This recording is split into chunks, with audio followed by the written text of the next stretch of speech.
to my black brothers and sisters out there that are the ones that are posting all this, oh, we just gonna mind our business. And I saw somebody earlier making t-shirts of like a group of like 6 black people, black men and women, sitting on a bench texting on phones while the country is burning up behind them. Let me explain something to you guys. Let me explain something to you. When they get done with the brown people, they'll be coming after you. And if you don't think that's true, you got another motherfucking thing coming. This is bigger than you, okay? Because let me explain another thing to you. You sit back and watch millions of brown people be kidnapped and removed from this country. When they do come after you, there's going to be nobody left to stand up for you. And when they're coming after you, how are you going to feel when people are sitting on the sideline like, oh, we just going to mind our business? Fuck all this other dumb shit. Man, no. It's not the time for that. Power to the people. It's time to come together. Hello family, let's break this down. Right now, a lot of white folks are raged. Not because black people did anything wrong, but because black people are finally minding their own business, protecting their own peace, and refusing to jump into every crisis that doesn't belong to them. You know, I know it's funny, because after centuries of black sacrifices, black protests, black marches, black blood spilled for justice, now that black people are choosing themselves, suddenly it's a problem to them. It's a big problem to them. So guys, let's watch these videos, then come back and have a talk as far as this topic is concerned. And of course, if you're here for the first time, please subscribe. Let's dive. I know y'all hate Dear White People post, but for the first time I'm making one. I'm on LinkedIn because that's where I do a lot of my business. It is so annoying to watch black folks post things about their experiences, especially with black nations, and watch white people get in the comments telling them what to do, telling them how to handle it. I'm just off a post with a guy that we were celebrating Spike Lee's appointment as some type of ambassador to Benin. And he's an ambassador to African Americans who may want to either do business or move to Benin. I don't know a lot about Benin, but go Lees. These are smart people. It's him and his wife. They're bright people, and I'm okay with them doing that, and hopefully they can make a difference. I'm certainly in there is certainly this whole stream of thought from a white man who's adopted 2 black children and he's trying to get Benin citizenship with, and he's having some bureaucratic issues with doing it. And so now he wants all of African Americans to boycott Benin and keep your resources out of there because he can't get what he wants, and has the nerve to think he's being picked on because he's a white man who jumped in here telling black people how they should spend their dollars, where they should immigrate to, and on and on and on, because he has a PhD, and of course he knows better than the black people who are actually responding to the post. White folks, y'all come off really bad when y'all do this. Stay out of black business. If he wanted to do a post about some of the challenges he was having, even comment on that post and say, I hope he's able to help me whenever. But for you to get on that post and go on and on and on about how we should boycott Benin was just the most annoying thing. You're not always the experts on everything. You have opinions, but for Jesus' sake, when you give them, stop being so pretentious, know-it-all, and instructive in your comments, because it is incredibly annoying. Tip for the day. I've been seeing a lot of conversation around why black people are not helping the Latin American community with all of the triumph that they've encountered due to this administration. And to be honest with you, black people have an agenda. This administration, we focusing on ourselves, we focusing on our families, we focusing on our community, and we focusing on our relationship with God. There is a reason we tell y'all Casper conquistadors to stay out of black people business. Oh shit! She said Casper conquistadors. Oh Lord, take the wheel. Listen, listen, white people. The reason why people of color keep on coming up with names for y'all is because we have to find a way to laugh so that we not as pissed off as we really are. Like, it literally is laughing to ease the anger and annoyance. Like, bro, these names just keep on coming and I'm fucking loving it. Okay, here's what I'm talking about. We have customers coming up to us and they are threatened by you. They are threatened by you? Yes. How are they threatened by you, please? They are afraid to come into the area that you're in. They're afraid to come into the area. It's because you were dancing and singing and talking on the phone. I wasn't doing any of those things but dancing. Okay, well, that's what I was told. And so I checked on you.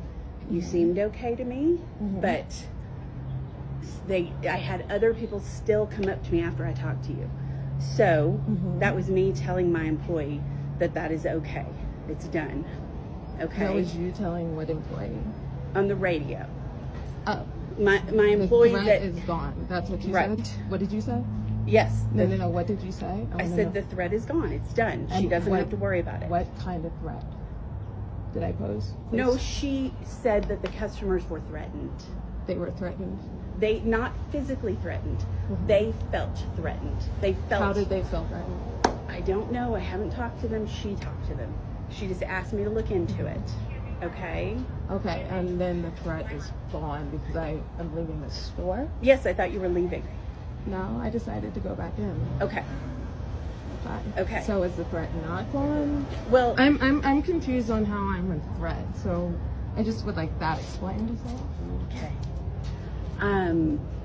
Because the customers were threatened, because you were standing there dancing and singing, and they wanted to shop, and they felt so like I wanted to shop as well. So I was threatened by them as well. Okay. So who can you dismiss out of the store? Well, I don't know who they are. I would have to find my associate and I'm see. pretty sure there's a camera in there. You could see who thought I was. I don't have a camera right there. Okay. Yeah. So, anyway, if you Would want you to mind shop, if I posted this on the internet? yes, of course I would mind. Why would you mind?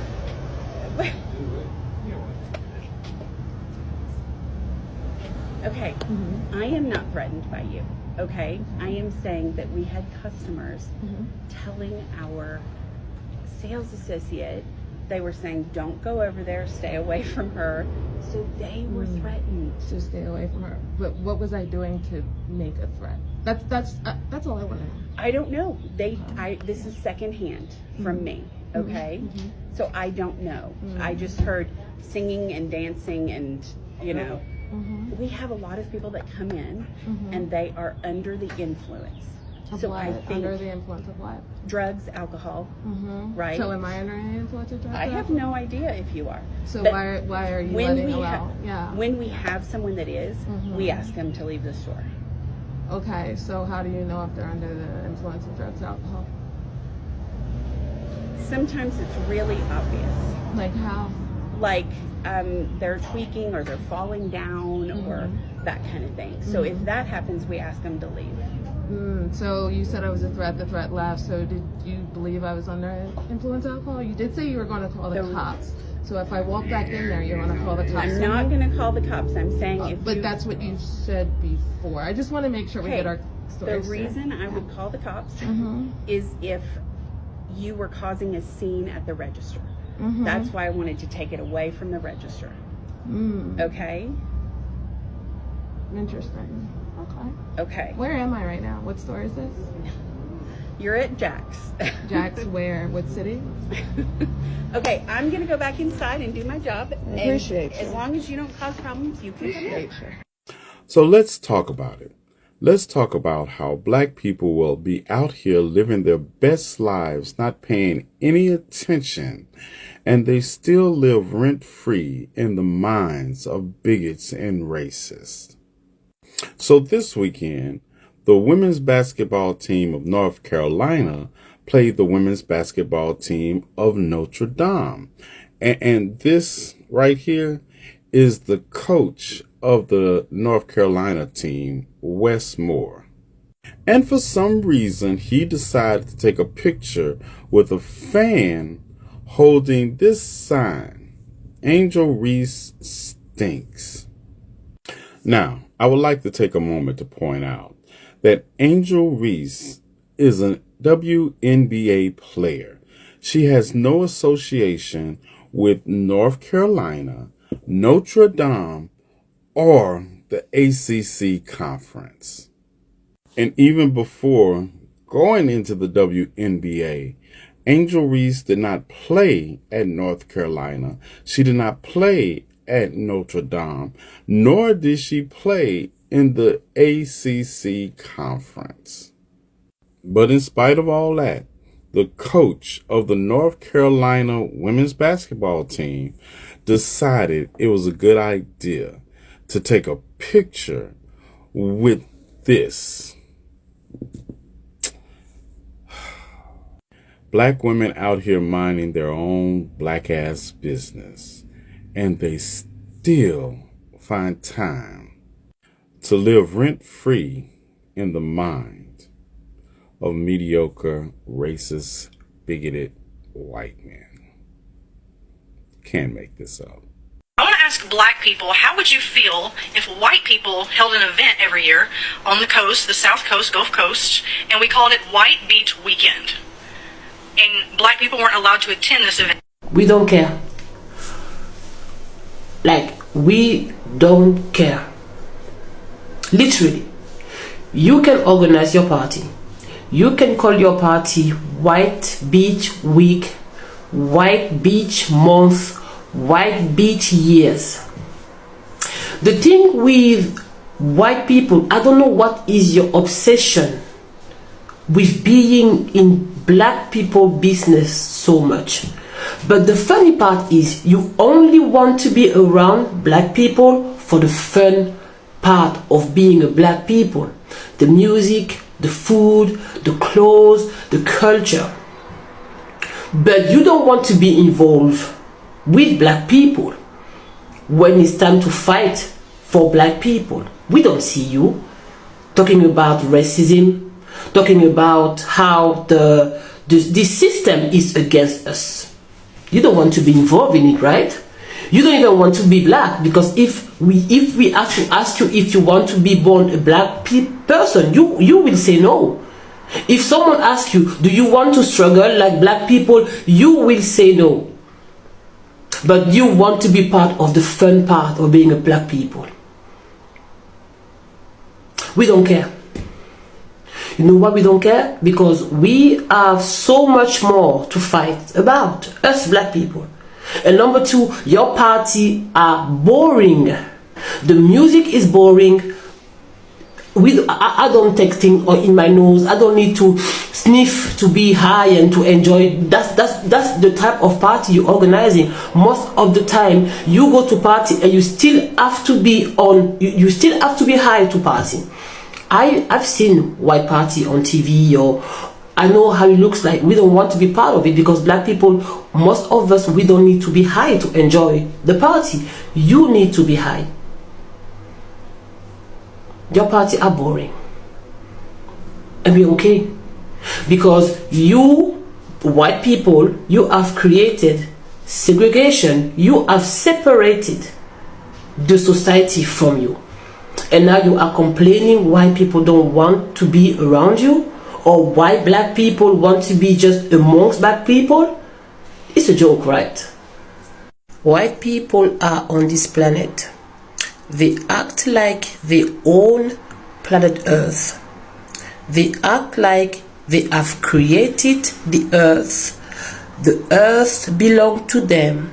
Therefore, wherever they go and they meet non-white people, they are allowed to steal, to destroy, to unalive, to silence people. They set whiteness as a standard of being full human being. And this white lady is asking why black people don't want white people at a black beach weekend party.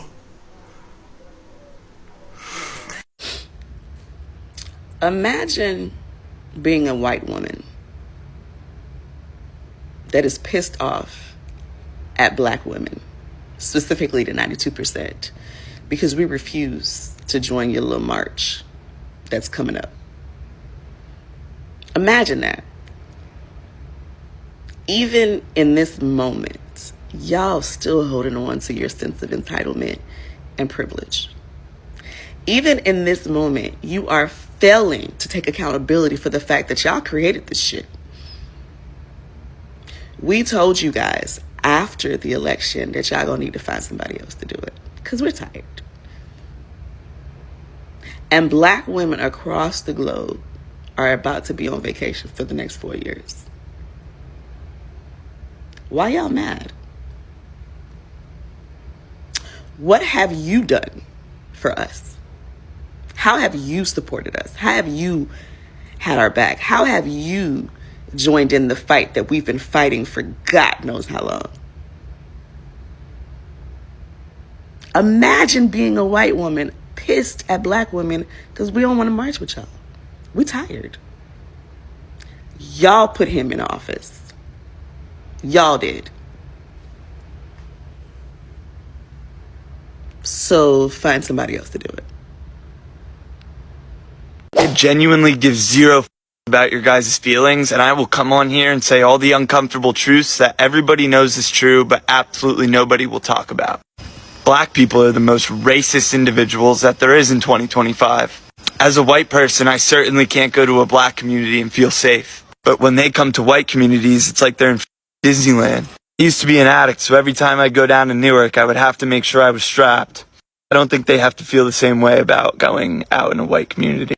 Matter of fact, they can come here and say whatever they want. They can call me white boy this, white boy that, white whatever the and I'm just simply not going to comply with the double standard. I genuinely do not care one bit about your guys' feelings, and I'll tell you the truth. And the truth is, in 2025, white kids are being raised to be accepting individuals, and it's not the other way around. And everybody knows that. And he's absolutely right. I gotta be objective. I gotta call a spade a spade. And I think that there is some nuance here. So let's go ahead and get the pleasantries out of the way. Of course, there are some still racist white people. Of course, there are racist Black people. Of course, there are some white people that raise their children to be a little bit more demonic. And of course, there are Black people to raise their children to be a little bit more demonic. So nobody is a monolith. And when we talk about the majority, not the minority. So now that we got the pleasantries out of the way, let's ask ourselves this question. Is it the truth? Is it the truth, and why? And I think that the why is what we then explore after we evaluate if it's the truth. And from my perspective, as a Black person that, understand that we have to be a part of the Democrat plantation and, that the label, because be honest with you, I get called out of my name because I'm objective enough to actually see the truth from what it is, and I divest myself from the idea that all white people are bad, or all Jewish people are bad, or all this is bad. And so when we then get rid of that mentality, you start to see it. The veil is lifted from your eyes, and if you go into some of these households and you talk amongst these circles, and white people are now being able to see it for themselves because racist Black people feel comfortable saying whatever it is that they want to say. And when he even described the whole idea of they can say white boy this, white boy that, if you say Black boy this, Black boy that as a white person, you are 1,000% going to be labeled as racist. White people are labeled as racist before they ever even open up their mouth. If Black people think you stare at them wrong, you racist. If you didn't get the job, you're racist.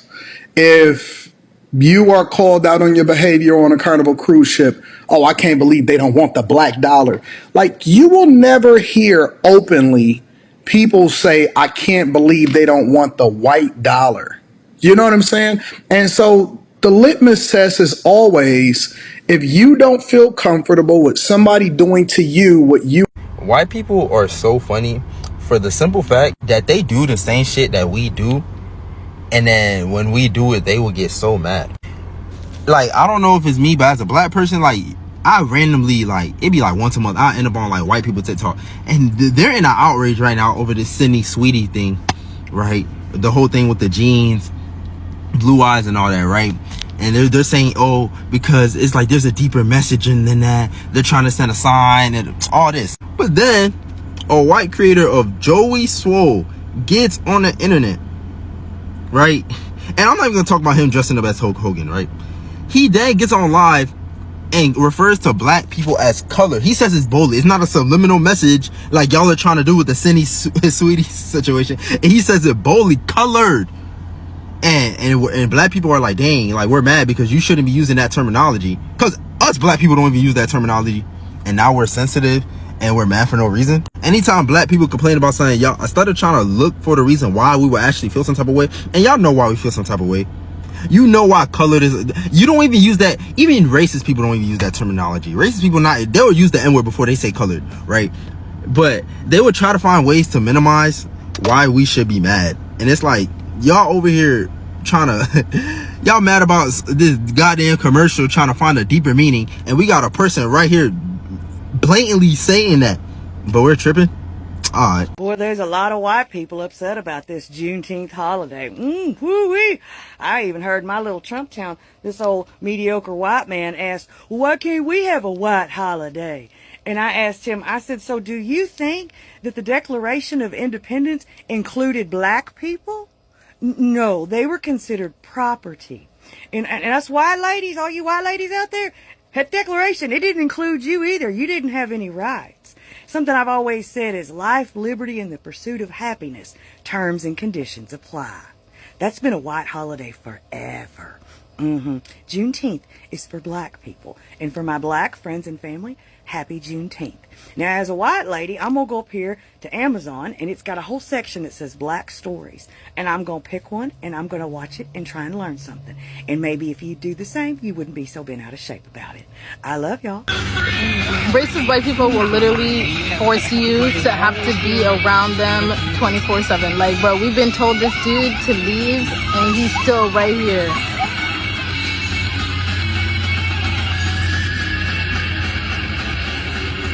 Like, we can't even be in peace. We have to leave now. Grown ass man, like, it's not even a joke, y'all. I'm just laughing because, like, living in this state, I should not be shocked, but it's also like,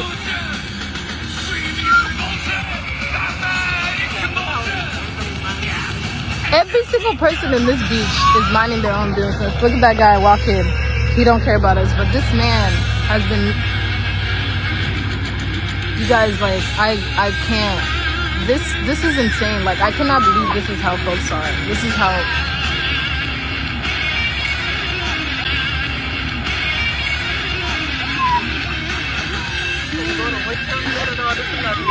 this man went home, got speakers, came back just to sit behind us.